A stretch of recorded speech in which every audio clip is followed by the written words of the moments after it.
नमस्कार छात्रों, मैं हूं चंदन कुमार और आज आपके सामने हिंदी विषय को लेकर के इस ऐसे टॉपिक को लेकर आया हूं हिंदी विषय में, जिसके बारे में बहुत सारे छात्रों ने पूछा है कि सर क्या एक विषय के तौर पे अगर हम हिंदी को अपने करियर से जोड़कर देखें तो क्या ये एक अच्छा और शानदार विषय हो सकता है। तो मेरा मानना था कि हो सकता है। मैं खुद हिंदी का छात्र रहा हूँ और अभी हिंदी का शिक्षक हूँ और एक विश्वविद्यालय में, मुंगेर विश्वविद्यालय में मैं पढ़ा रहा हूँ। तो मेरे लिए तो ये करियर का एक बेहतरीन ऊंचाई देने वाला सब्जेक्ट रहा है। मगर और भी विषय जो छात्र इसे पढ़ना चाह रहे हैं उनके लिए मैंने ये जो पीपीटी तैयार की है ये बहुत पहले बांट चुका था छात्रों में। मगर कई छात्रों की और अपील आ रही थी इस मामले में कि सर प्लीज़ इसे और लोगों को भी बताया जाए इसके बारे में। और जो दूर के बच्चे हैं जिससे मेरा कोई परिचय डायरेक्टली नहीं है, मैं चाहता हूं कि वे भी इस विषय में जानें। इसलिए कई दोस्तों ने, कई छात्रों ने अपील की थी कि आप एक वीडियो इस पे बनाएं। तो जाहिर है ये आपके सामने है अब।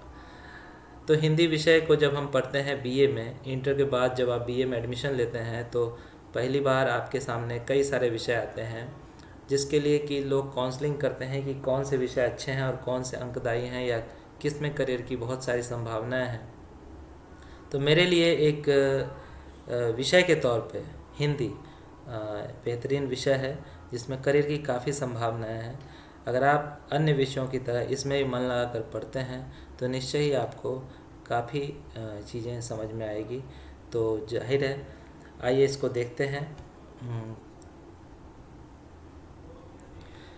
विषय परिचय के तौर पे मैं हिंदी के उन चीज़ों को बताना चाहूँगा जो कि हिंदी को एक मुकाम के तौर पे इसमें देखा जा सकता है। इसको हिंदी का परिचय इस तरह है कि यह एक भारत की राष्ट्रभाषा है और संवैधानिक रूप से इसे राजभाषा का दर्जा भी दिया गया है। भारत में लगभग हर राज्य और प्रांत में इसे बोलने समझने वाले बहुसंख्यक लोग हैं, जिसके कारण इसे संपर्क भाषा कहा जाता है।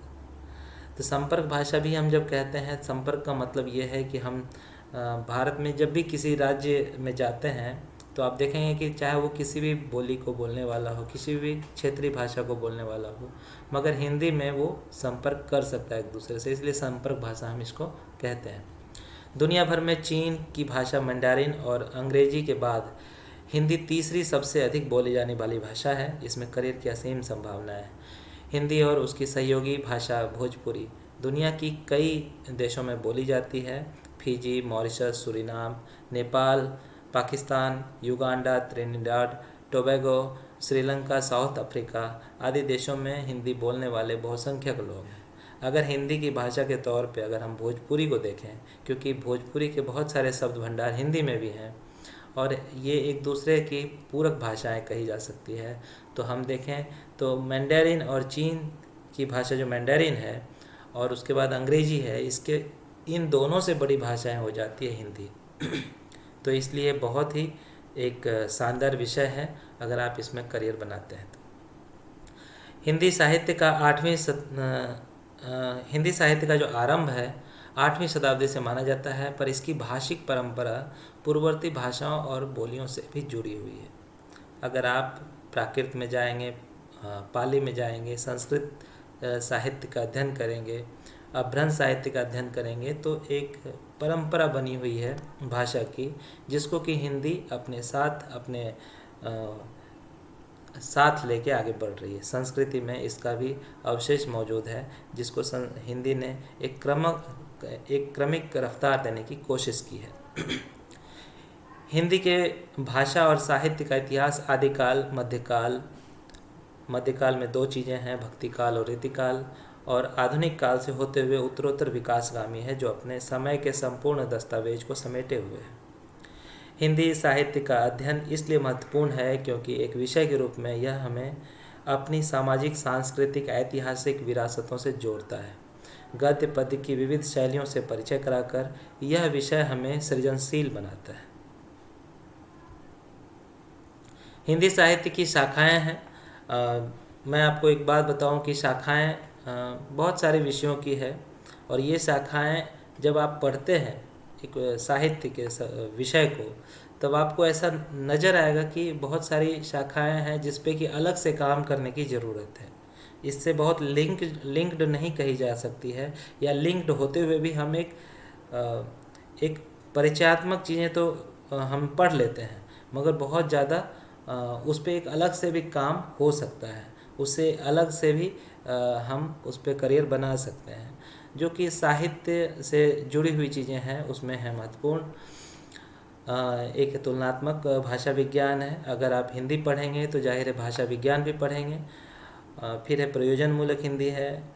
प्रयोजन मूलक हिंदी का मतलब है कि कार्यालय में कैसे काम किया जाता है, कार्यालय में जो उपयोग की जाने वाली भाषा है उसमें कैसे हम काम करेंगे, टिप्पण, प्रारूपण, कार्यालयी भाषा कैसी होनी चाहिए, इस पे प्रयोजन मूलक हिंदी काम करता है।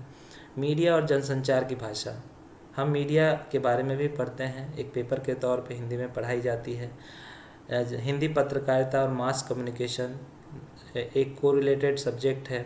अनुवाद विज्ञान भी एक साहित्य का हिस्सा है। हम जब विदेशी भाषा के साहित्य को पढ़ते हैं तब बहुत सारी चीज़ें अनुदित होती है। हिंदी में भी जो आधुनिक काल की शुरुआत होती है तो भारतेंदु युग में हम देखते हैं कि अनुदित कृतियाँ बहुत सारी आती है। खुद भारतेंदु भी अनुवाद करके हिंदी पट्टी के लोगों को पढ़ने के लिए सामग्री मुहैया कराते हैं। कोश विज्ञान, जब शब्द भंडार की बात आती है तब कोश विज्ञान की भी बात होती है। शब्दकोश निर्माण किन परिस्थितियों में कारगर होता है, कैसे बनाया जाता है, एक शब्दकोश को तैयार करने में भाषा का योगदान क्या है, साहित्य का योगदान क्या है, इसको हम पढ़ते हैं। लोक साहित्य और अंतरानुशासिक शोध, लोक साहित्य अब एक साहित्य के क्षेत्र पर जब भी हम पढ़ते हैं, जब भी हम हिंदी के साहित्य को लेकर पठन पाठन करते हैं एक विषय को लेकर, तो हमें लोक साहित्य की भी चीज़ें पढ़नी पड़ती है। जैसे कि हम हिंदी में ब्रज भाषा को पढ़ते हैं, अवधी भाषा को पढ़ते हैं। मैं इसे भाषा इसलिए कहता हूँ क्योंकि ये अपने समय की एक महानतम भाषाएं रही है। बोली के क्षेत्र में इसे गिनना मैं उचित नहीं समझता हूँ। फिर है व्युत्पत्ति शास्त्र। व्युत्पत्ति का मतलब होता है कि किसी भी भाषा मूलक जो शब्द है, जो उसका जो कोश है, उसकी उत्पत्ति कैसे हुई है, किसी भी शब्द की उत्पत्ति कैसे होती है, इसको हम उत्पत्ति शास्त्र के अध्ययन से देख सकते हैं। विज्ञापन लेखन अब जैसे एडवर्टीजमेंट्स है उसका भी एक लेखन है, उसको हम प्रयोजन मूलक हिंदी में पढ़ते हैं। अब इसके बारे में स्वतंत्र अध्ययन की भी बात कही जा रही है। फिर पटकथा लेखन का भी एक अपना स्वतंत्र क्षेत्र है। पटकथा लेखन स्क्रिप्ट राइटिंग जिसको कहते हैं, डायलॉग राइटिंग जिसको कहते हैं, फिल्म उद्योग में इसका बहुत बड़ा काम है। एक करियर की बहुत बड़ी संभावना है पटकथा लेखन में। नाटक और रंगमंच बिल्कुल अलग विधा होते हुए भी यह हिंदी साहित्य से जुड़ा हुआ विषय है। आप नाटक और रंगमंच का अध्ययन हिंदी साहित्य को पढ़ते हुए कर सकते हैं।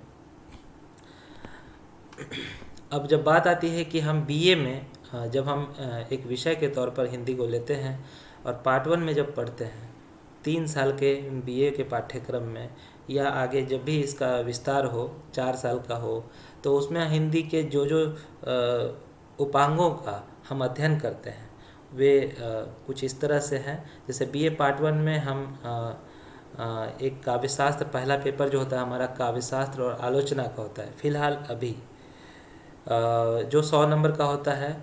फिर है दूसरा जो पेपर होता है हिंदी साहित्य का इतिहास, इसमें आदिकाल से लेकर भक्तिकाल तक के समय सीमा को हमें पढ़ना होता है, जो 100 नंबर का होता है। इसके अलावा जो बीए पार्ट 2 का जो पाठ्यक्रम है, जिसमें तीसरा पेपर हिंदी साहित्य का इतिहास है, रीतिकाल से लेकर द्वैध युग तक हम इसको पढ़ते हैं, इतिहास के इस हिस्से को, और इसमें ये 100 नंबर का पढ़ा जाता है। फिर चौथा पेपर है हिंदी उपन्यास और प्रतिनिधि कहानियाँ। हिंदी उपन्यास में कई सारे उपन्यासों को पढ़ने होते हैं हमें यहाँ पे, और इसमें प्रतिनिधि कहानियाँ, जो अलग अलग लेखकों की प्रतिनिधि कहानियाँ हैं, उन्हें ये पढ़ाई जाती है यहाँ। ये भी 100 नंबर का होता है।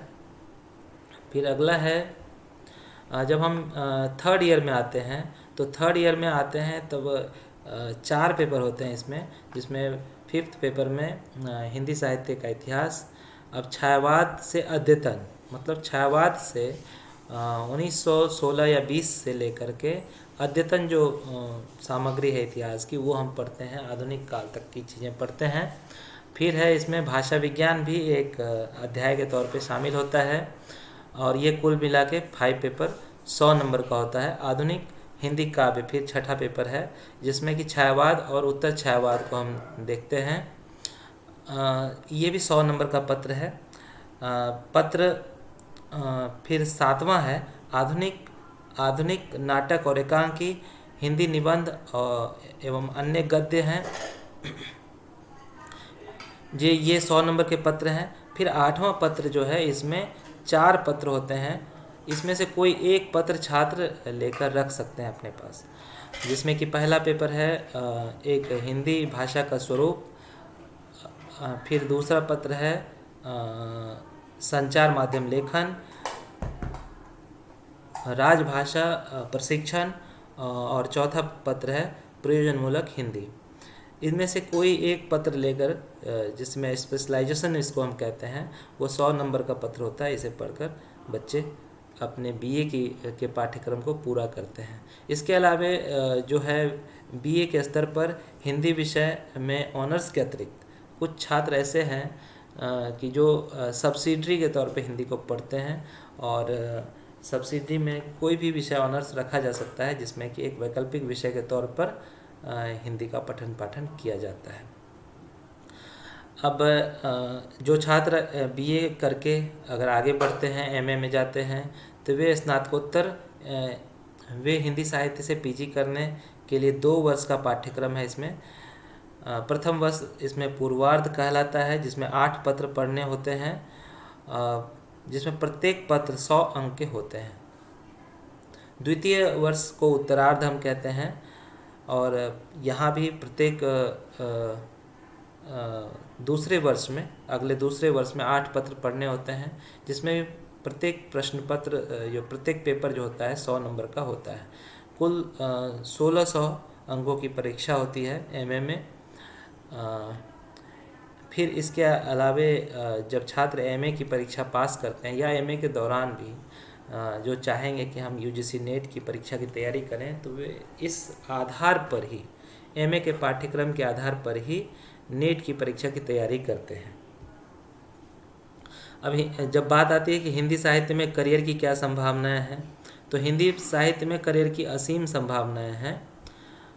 अगर आप यूजीसी नेट की परीक्षा पास कर लेते हैं, तो असिस्टेंट प्रोफेसर की पद पर आपकी नियुक्ति हो सकती है, आपकी नियुक्ति होती है। फिर हिंदी साहित्य के विद्यार्थी सिनेमा की पटकथा लेखन कर फिल्म निर्माण उद्योग से भी जुड़ सकते हैं।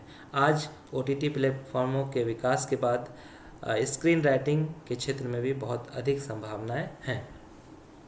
हिंदी ऑनर्स के साथ सब्सिडरी में एक विषय के रूप में जो छात्र छात्रा अंग्रेजी विषय भी पढ़ते हैं, उन्हें संसद, राज्य के विधानसभाओं, सचिवालयों, राष्ट्रीय और गैर सरकारी बैंकों और रेलवे में राजभाषा अधिकारी बनने का अवसर मिल सकता है। हिंदी ऑनर्स के साथ सब्सिडरी में एक विषय के रूप में जो छात्र अंग्रेजी विषय भी पढ़ते हैं, उन्हें अनुवादक के रूप में भी नौकरी मिल सकती है। वॉइस ओवर आर्टिस्ट के रूप में विदेशी फिल्मों और कार्टून चलचित्रों के हिंदी डबिंग में भी करियर की अच्छी संभावनाएं हैं। करियर की संभावनाओं के अगले क्रम में और भी बहुत सारी चीज़ें हैं। हिंदी साहित्य से एमए करने के बाद यदि कोई छात्र बीएड कर शिक्षक बनना चाहे, तो सरकारी और गैर सरकारी हिंदी या अंग्रेजी माध्यम के स्कूलों में वे पीजीटी या टीजीटी या पीआरटी शिक्षक भी बन सकते हैं। हिंदी साहित्य के छात्र छात्रागण संघ लोक सेवा आयोग सहित विभिन्न राज्यों के सिविल सर्विसेज की परीक्षा को उत्तीर्ण कर उच्च पदस्थ पदाधिकारी जैसे आईएएस, आईपीएस आदि बन सकते हैं। छात्र छात्रागण इस विषय के व्यावसायिक पाठ्यक्रमों से जुड़कर प्रयोजनमूलक हिंदी, मीडिया और जनसंचार, पत्रकारिता एवं मास कम्युनिकेशन, विज्ञापन लेखन, अनुवाद आदि कई सारे कोर्सों में दाखिला लेकर अच्छी करियर बना सकते हैं। हिंदी साहित्य के छात्र छात्रागण यदि इस विषय के अलावा विश्व की विभिन्न भाषाओं की जानकारी हासिल करते हैं, तो वे द्विभाषीय का भी करियर बना सकते हैं। हिंदी के विद्यार्थी अपने पाठ्यक्रम में हिंदी की सहयोगी बोलियों के बारे में भी पढ़ते हैं। तो जाहिर है पर्यटन के क्षेत्र में ऐसे छात्र गाइड बन सकते हैं। हिंदी साहित्य के छात्र छात्राओं को पाठ्यक्रम में नाटक और रंगमंच के बारे में जानकारी दी जाती है। ऐसे विद्यार्थी जिन्हें अभिनय कला में रुचि है वे फिल्म और रंगमंच से जुड़कर अभिनेता बनकर प्रसिद्धि प्राप्त कर सकते हैं। मैं आपको बताऊं कि एनएसडी जैसी संस्थाएं हैं, भारतेंदु अकादमी जैसी संस्थाएं हैं जो नाट्य कला का प्रशिक्षण देती है और जिससे बहुत अच्छे पैकेज पर कलाकार कई सारे धारावाहिकों में काम करते हैं। इसके अलावा हिंदी के विद्यार्थी इस भाषा की अच्छी जानकारी प्राप्त कर रेडियो प्रस्तोता बन सकते हैं, मतलब रेडियो जॉकी बन सकते हैं। आजकल सोशल मीडिया का युग है, ऐसे में हिंदी के विद्यार्थी सोशल मीडिया के विभिन्न प्लेटफॉर्म से जुड़कर अपने अभिरुचि के क्षेत्र में पब्लिक स्पीकर बन सकते हैं। हिंदी के विद्यार्थियों को भाषा विज्ञान का भी एक पत्र पढ़ना होता है। जो छात्र छात्रा इस विषय में रिसर्च करते हैं और पीएचडी की उपाधि प्राप्त करते हैं उन्हें बतौर भाषा वैज्ञानिक पुरातत्व सर्वेक्षण में विभाग में अथवा यूनेस्को के वैश्विक मंच से रिसर्च एक्सपर्ट के तौर पर जुड़ने का मौका मिल सकता है। रचनात्मक लेखन, जिसे आज के युवाओं की भाषा में स्क्रिप्ट राइटिंग कहते हैं, इस क्षेत्र में स्वतंत्र लेखन और नियमित लेखन किया जा सकता है। हिंदी साहित्य के छात्र छात्रागण साहित्य के विभिन्न विधाओं जैसे कहानी लेखन, उपन्यास लेखन, कविता लेखन, धारावाहिक लेखन, यात्रा वृत्तांत, रिपोर्ट राइटिंग आदि में कलम चला सकते हैं। नियमित रूप से लिखने वाले सृजनशील व्यक्ति विभिन्न पत्र पत्रिकाओं, web series, web portal, news agency आदि के लिए भी लिख सकते हैं अथवा ब्लॉग लेखन भी स्वतंत्र रूप से कर सकते हैं। तो ये सब कई सारी विविधताएं हिंदी के साथ है। अगर आपको ये अच्छा लगा, आप चाहते हैं कि एक विद्यार्थी के रूप में आप हिंदी का अध्ययन करें, अपनी भाषा का अध्ययन करें और इसमें करियर बनाएं, तो आपके लिए एक सुंदर अपॉर्चुनिटी है। मैं चाहूँगा कि आप इसे लेकर आगे बढ़ें और अगर आपको ये वीडियो पसंद आया तो अपने अन्य मित्रों से भी इसे साझा करें और चैनल को सब्सक्राइब करें। बहुत बहुत धन्यवाद। नमस्कार।